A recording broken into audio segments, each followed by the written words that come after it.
Hello students, तो आज मैं आप सभी को chapter number 5 continuity and differentiability का एग्जाम्पल नंबर 27 करवाने जा रही हूँ। हमें दिया है differentiate under root x minus 3 into x square plus 4 divided by 3x square plus 4x plus 5।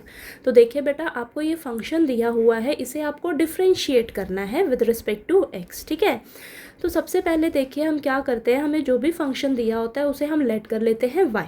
ठीक है, अब देखिए बेटा, आपको ये जो फंक्शन दिया हुआ है ये हमें थोड़ा सा कॉम्प्लिकेटेड लग रहा है। ठीक है, तो इसका डिफरेंशिएशन हम कैसे लेंगे? तो सबसे पहले हम क्या करेंगे, अगर आपको इस टाइप के फंक्शंस दिख जाएं तो हम क्या करते हैं, लॉग की मदद से इस फंक्शन को सबसे पहले थोड़ा सा सिंपल बनाएंगे, फिर इसका हम डिफरेंशिएशन निकालेंगे। ठीक है, तो चलिए करते हैं, तब आपको और अच्छे से समझ आएगा। तो हम क्या करेंगे बेटा, लॉग की मदद लेंगे। ठीक है, तो क्या करेंगे, दोनों तरफ अब हम लॉग लेंगे। तो लिखिए taking log on both sides. ठीक है, दोनों तरफ हम क्या लेंगे, लॉग लेंगे। तो ये हो जाएगा log y is equal to log under root x minus 3 into x square plus 4 divided by 3x square plus 4x plus 5। ठीक है, अब ये जो रूट है ना बेटा, रूट, तो इसको मैं लिख लूँगी पावर में 1/2। ठीक है, तो लॉग जो रूट होता है उसको हम 1/2 लिख सकते हैं ना पावर में। ठीक है, उस तरीके से हम इसे लिखेंगे। तो ये देखिए पावर में 1/2 लिख लिया हमने। ओके, अब देखिए बेटा, आपके पास ना कुछ रूल्स हैं लॉगरिथम के, इन रूल्स को आपको अच्छे से याद रखना है, ये रूल्स आपको बहुत ही काम आएंगे। तो पहला रूल क्या है आपके पास, लॉग m की पावर n है। इस तरीके से आपको कोई फंक्शन दिख जाए तो देखिए जो पावर है ना बेटा, पावर ये आगे उठ कर आ जाती है। ठीक है, तो ये बन जाएगा आपके पास n into log m। Okay, अगर आपके पास है लॉग m इंटू n, ठीक है, तो इसको हम लिख सकते हैं log m plus log n। Okay, तो यहाँ पर अगर आपके पास मल्टीप्लाई का साइन है तो यहाँ बीच में प्लस आ जाता है। और देखिए नेक्स्ट रूल क्या है आपके पास, log m divided by n। ठीक है, तो ये क्या हो जाएगा, अगर डिवाइड में है तो बीच में माइनस का साइन, तो लॉग m माइनस का लॉग n। ठीक है, तो ये रूल्स हैं आपके कुछ लॉग के, तो ये आपको बहुत काम आएंगे, इन रूल्स को आपको अच्छे से याद रखना है। तो देखिए यहाँ पर हम ये पहला रूल अप्लाई करेंगे, ध्यान से देखिए, ये लॉग मान लीजिए ये पूरा m है और ये पावर में n है, तो ये पावर आगे उठ कर आ जाएगी बच्चा, इसको हम ऐसे लिख सकते हैं ना। तो चलिए करते हैं, तो लॉग y पावर आगे उठ कर आ जाएगी, 1/2 हो जाएगा, और ये लॉग और ये आपका ये सब है ना, इसको आप इस तरीके से एज इट इज़ लिख दीजिए। ठीक है, तो ये हमने लिख दिया। अब यहाँ पर देखिए, अभी ये और इसको हम और थोड़ा सिंपल बना सकते हैं। कैसे, देखिए फिर से आपका ये वाला रूल अप्लाई होगा। देखिए ध्यान से, लॉग ऊपर मान लीजिए ये पूरा m है और ये नीचे n है, तो log m divided by n, तो इसको हम इस तरीके से लिख सकते हैं। हाँ लिख सकते हैं, चलिए लिख लेते हैं। तो log y is equal to 1/2 log ऊपर क्या है आपके पास, x minus 3 into x square plus 4 minus का log 3x square plus 4x plus 5। ठीक है, ये हो जाएगा। ओके, अब यहाँ पर बेटा ध्यान से देखिए, इसको भी हम थोड़ा और सिंपल बना सकते हैं। कैसे, देखिए लॉग m इंटू n। ठीक है, ये मान लीजिए ये m है ये n है, तो ये वाला रूल यहाँ पर अप्लाई कर सकते हैं हम। तो चलिए करते हैं। तो देखिए log y is equal to 1/2 log x minus 3 plus log x square plus 4 और ये माइनस का log 3x square plus 4x plus 5, ये आपका एज इट इज़ रहेगा। इतना क्लियर हुआ।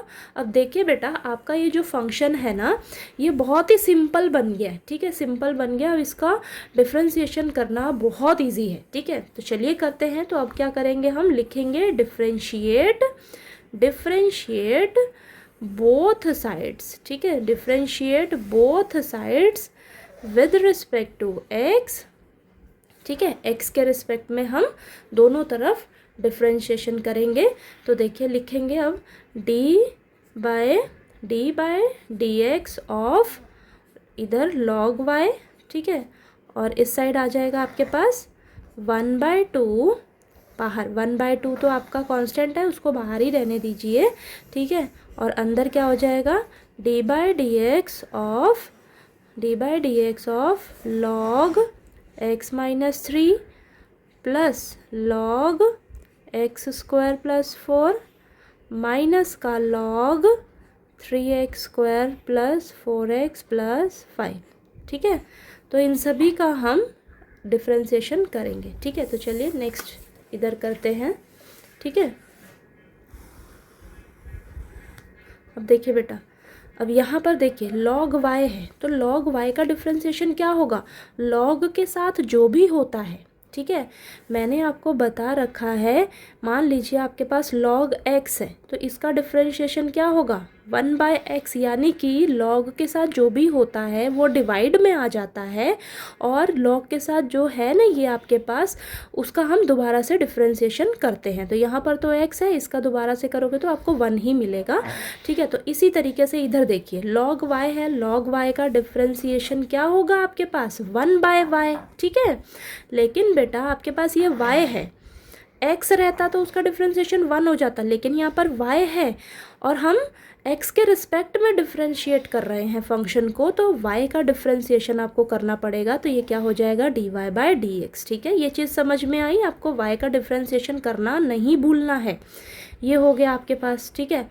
अब ये 1/2 आपका एज इट इज़ रहेगा बाहर, और अंदर देखिए ध्यान से देखिएगा, यहाँ पर क्या आएगा, ये देखिए log x-3 है, तो log के साथ जो भी होता है वो डिवाइड में आ जाता है, तो 1/x-3 हो जाएगा, और x-3 का हम दोबारा से डिफ्रेंशिएशन करेंगे तो x का डिफ्रेंशिएशन तो 1 हो जाएगा, और 3 कांस्टेंट है उसका 0 हो जाएगा, ठीक है। अब देखिए इस पे आइए आप, तो यहाँ पर log x² + 4 है, ठीक है। तो log के साथ जो भी है बेटा वो डिवाइड में आ जाएगा, ठीक है। तो ये हो जाएगा x² + 4 डिवाइड में, और फिर हम x² + 4 का दोबारा से डिफ्रेंशिएशन करेंगे, ठीक है। तो ये आ जाएगा आपके पास, ठीक, इतना क्लियर हुआ। अब माइनस log के साथ जो भी है वो डिवाइड में आ जाएगा, चलिए डिवाइड में लिख लेते हैं इसको, -1/3x² + 4x + 5 ये हो जाएगा, और ये जो भी है इसका हम दोबारा से डिफ्रेंशिएशन करेंगे, ठीक है। तो 3x² + 4x + 5, ठीक है। तो ये देख लीजिएगा आप, ठीक है। ये चीज़ समझ में आई, तो चेन रूल अप्लाई होगा, log के साथ जो भी होगा वो डिवाइड में आ जाएगा, और जो भी है साथ में उसका हम डिफ्रेंशिएशन दोबारा से करते हैं, ठीक है। तो यहाँ पर ये देख लीजिएगा, ये आपको क्लियर ना हो थोड़ा सा यहाँ पर लिखने में वो हो गया, ठीक है। तो ये आ जाएगा 1/y dy/dx = 1/2, ये तो 1/x-3 as it is, plus 1/x² + 4, और x² + 4 का डिफ्रेंशिएशन क्या होगा, ये x² का डिफ्रेंशिएशन क्या होगा, पावर आगे उठकर आ जाएगी 2x, और 4 का तो 0 हो जाएगा डिफ्रेंशिएशन, ठीक है।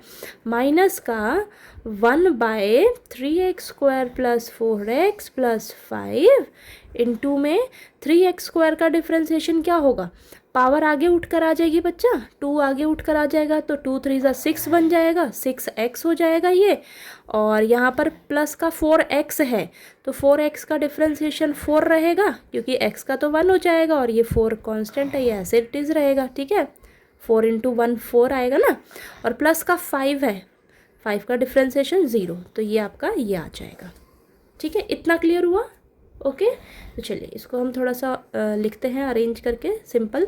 तो 1/y dy/dx = 1/2 1/x-3 + 2x/x² + 4 minus का 6x + 4 / 3x² + 4x + 5, ठीक है। ये आ गया आपके पास, ओके। अब देखिए बेटा, हम क्या करेंगे, ये जो y है ना, y इसको मैं इस तरफ ले जाऊंगी, ठीक है। इस तरफ ले जाएंगे तो नीचे डिवाइड में, इधर जाकर मल्टीप्लाई में हो जाएगा। तो चलिए कर लेते हैं, तो ये आ जाएगा dy/dx = ये ऊपर चला जाएगा, y नीचे है ना, इस साइड जाकर ऊपर चला जाएगा, तो ये हो जाएगा, तो y/2 हो जाएगा, ठीक है। और ये वाला तो आपके पास सारा कुछ एज इट इज़ ही रहेगा, ठीक है। इसको एज इट इज़ ही रखिए। तो ये मैंने लिख लिया इसको 3x² + 4x + 5। ठीक है, ये आप सारा एज इट इज़ लिख दिया।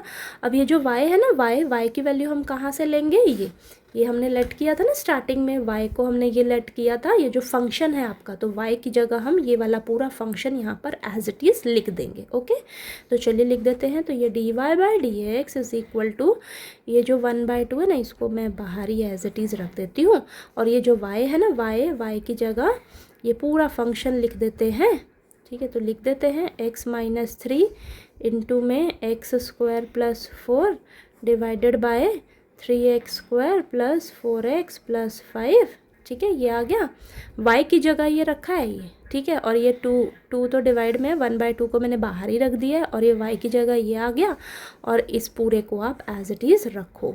तो 1/x - 3 + 2x bye x² + 4 minus का 6x + 4 divided bye 3x² + 4x + 5। ठीक है, तो ये आपका आंसर है बेटा। ठीक है, ये आपका आंसर है। ओके, तो देखिए आपको कहीं भी किसी चीज़ का कोई डाउट आए ना तो प्लीज़ पूछ लीजिएगा।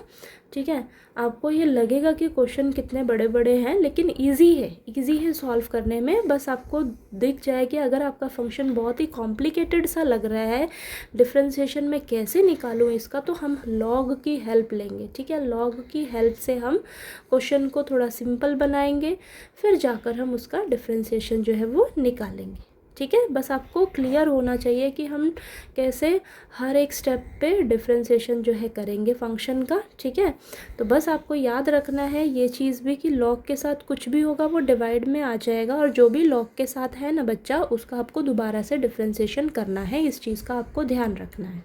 ओके, तो चलिए आपको एग्जाम्पल नंबर 27 अच्छे से समझ आ गया होगा। फिर भी कोई डाउट आया आपको तो आप प्लीज़ पूछ लीजिएगा। ठीक है।